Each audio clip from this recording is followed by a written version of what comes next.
Yeah, I joined the BBC back in 2001. I actually joined them out of university. So that was my first kind of proper job, as it were. Before that, I'd worked in retail.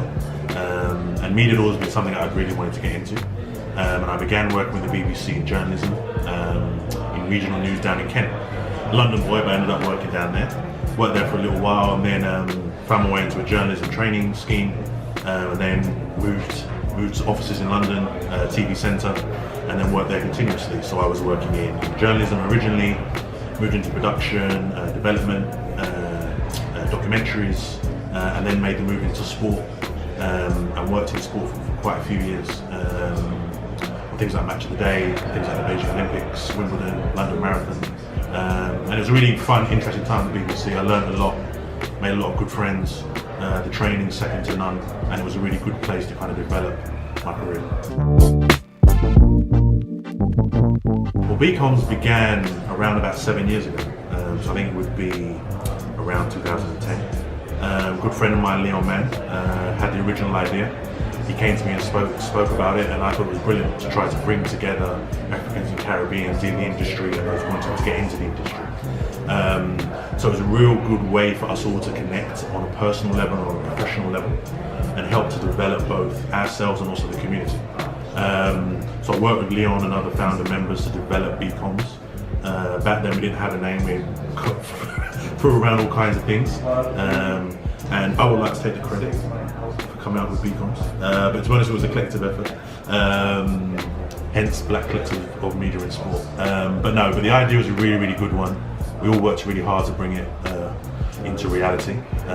Connect with lots of people, both in the community, both those who are already working and those who are trying to get in, and also then work to connect those people to decision makers in the BBC, in ITV, Sky, IMG, etc.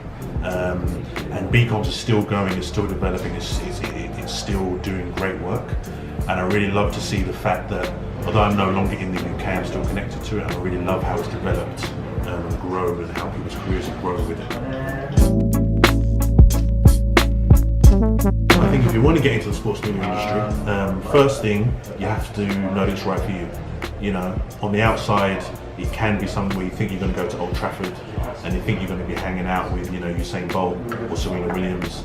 It doesn't go like that, We've all it takes a long time to get to that stage, So if you really want to do it, you have to really want to do it. You'll probably be, a League 2 ground. If you're lucky, you might be at non-league grounds. It's a lot of long hours.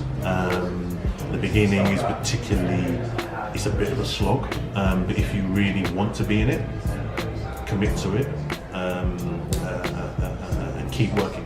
And I think the main thing I would give is love sport, have a deep interest in sport, and have a deep interest in growing and developing your skill set. Particularly nowadays, the media is so diverse. You have to be, multi-skilled. You have to turn your hands to lots of different things, and I think that's a really, really important thing. And I think what I'd also give advice to young people is just to do what they want to do. I think now, when I started 16, 17 years ago, the main route was through the broadcasters. It was through the BBC, Sky, ITV. Now you can do your own thing. You can set up your own YouTube, your own Instagram, you can build your brand. So I'd advise young people, whether you're in school, college, uni, outside, wherever, do your thing. Build that brand up, develop yourself, develop your skills.